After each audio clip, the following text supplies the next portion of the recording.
নেত্রকোনা থেকে একদল শিক্ষার্থী কিশোরগঞ্জের পাকুন্দিয়ায় খেজুরের রস খেতে গিয়ে জয় বাংলা স্লোগান দিয়ে আটক হয়েছেন। ২৫ ডিসেম্বর ভোরে পাকুন্দিয়া পৌর সদরের শ্রীরামদী এলাকা থেকে ১৫ জন শিক্ষার্থীকে আটক করে পাকুন্দিয়া থানা পুলিশ।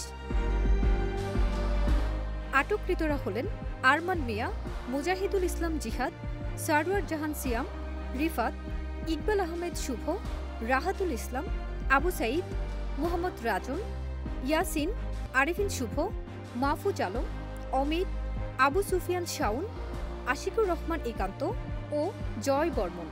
তারা প্রত্যেকেই বিভিন্ন স্কুলের শিক্ষার্থী বলে জানা যায়। স্থানীয় ও পুলিশ সূত্রে জানা গেছে, বুধবার সকাল ৭:৩০টার দিকে ১৫ জন তরুণ খেজুরের রস খেতে আসেন। এ সময় তারা জয় বাংলা স্লোগান দিতে থাকেন। পরে স্থানীয় লোকজন তাদের আটক করে পুলিশে খবর দেয়। পুলিশ ঘটনাস্থলে উপস্থিত হয়ে তাদের আটক করে থানায় নিয়ে আসে। পাকুন্দিয়া থানার ভারপ্রাপ্ত কর্মকর্তা মোহাম্মদ শাখাউত হোসেন বলেন, জয় বাংলা স্লোগান দেওয়ার সময় এলাকাবাসীর হাতে ওই ১৫ জন আটক হয়। পরে তাদের নিরাপত্তার কথা চিন্তা করে থানায় নিয়ে আসা হয়।